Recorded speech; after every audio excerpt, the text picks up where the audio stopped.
Hello.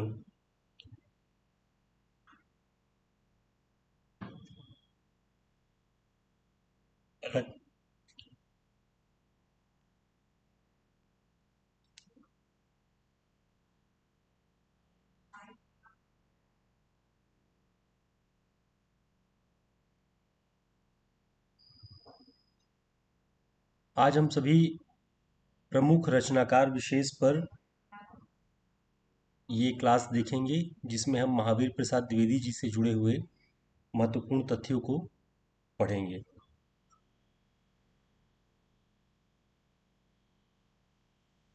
देखते हैं, सबसे पहला पॉइंट है कि महावीर प्रसाद द्विवेदी जी का जन्म रायबरेली जिले के दौलतपुर नामक ग्राम में सन 1864 ईस्वी में हुआ।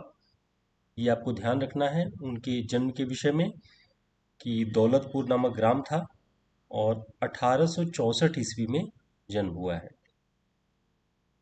ठीक है।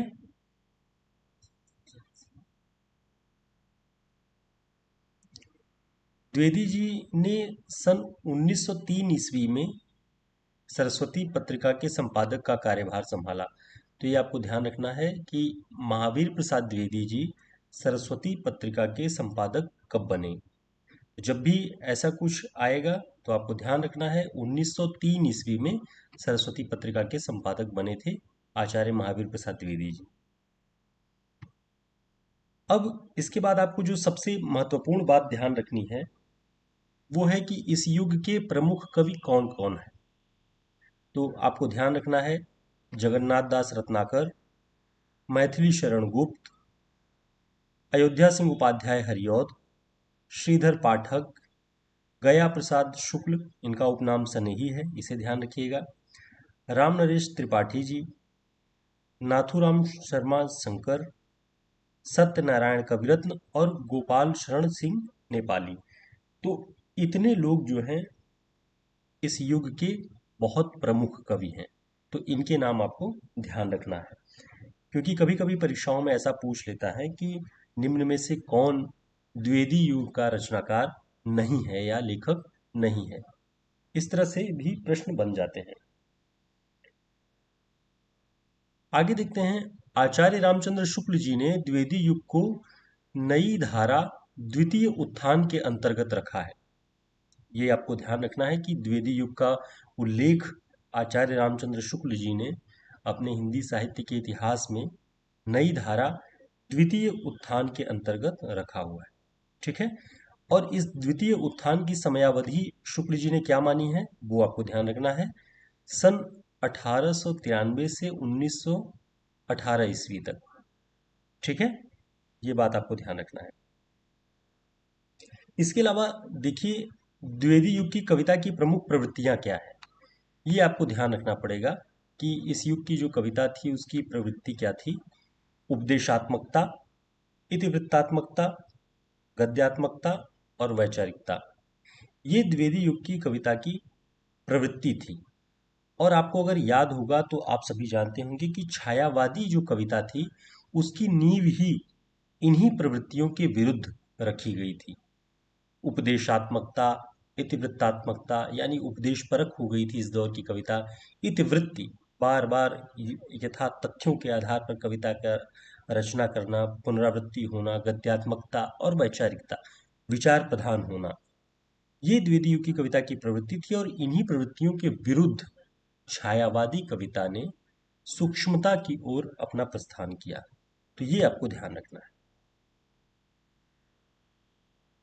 अगला पॉइंट है, शुक्ल जी ने महावीर प्रसाद द्विवेदी के निबंधों के बारे में क्या लिखा है। ये थोड़ा सा ध्यान देने योग्य बात है कि कहने की आवश्यकता नहीं कि द्विवेदी जी के लेख या निबंध विचारात्मक श्रेणी में आएंगे, पर विचार की वह गूढ़ गुम्फित परंपरा उनमें नहीं मिलती जिससे पाठक की बुद्धि उत्तेजित होकर किसी नई विचार पद्धति पर दौड़े।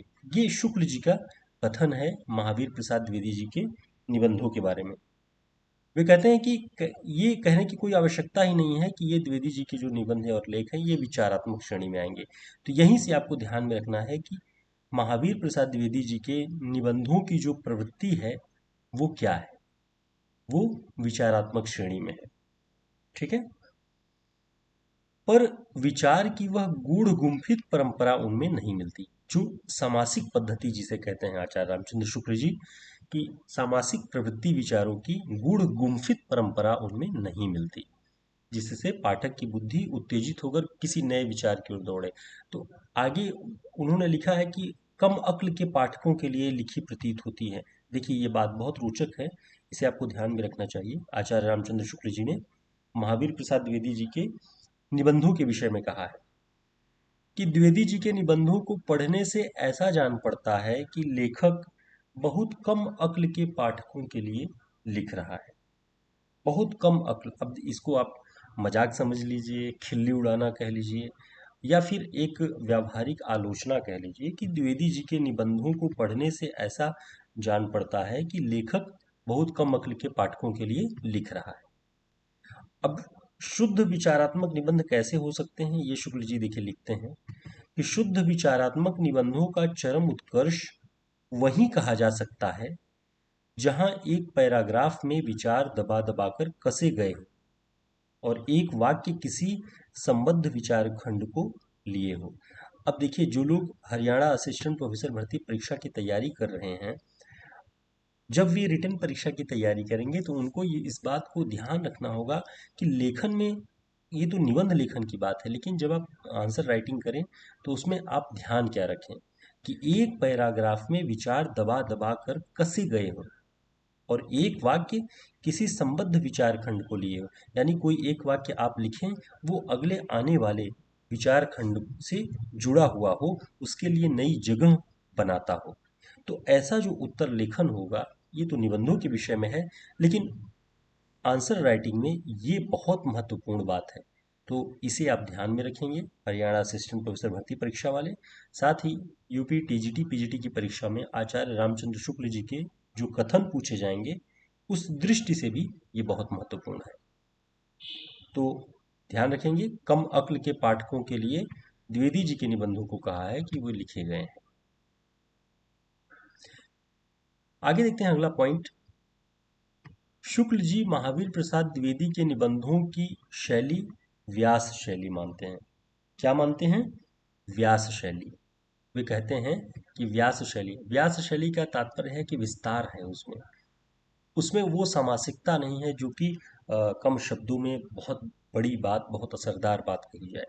ये व्यास शैली मानते हैं महावीर प्रसाद द्विवेदी जी के निबंधों की। तो ध्यान रखेंगे कभी भी ऑप्शन में आए महावीर प्रसाद द्विवेदी जी के निबंधों की शैली क्या है?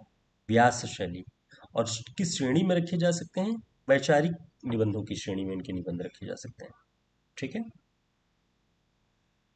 आगे देखते हैं द्विवेदी जी की भाषा, द्विवेदी जी का जो योगदान रहा है हिंदी भाषा के विकास में, उसकी शुद्धि में, उसको लेकर के ये बात कि द्विवेदी जी भाषा की शुद्धि और वर्तनी की एकरूपता के प्रबल समर्थक थे।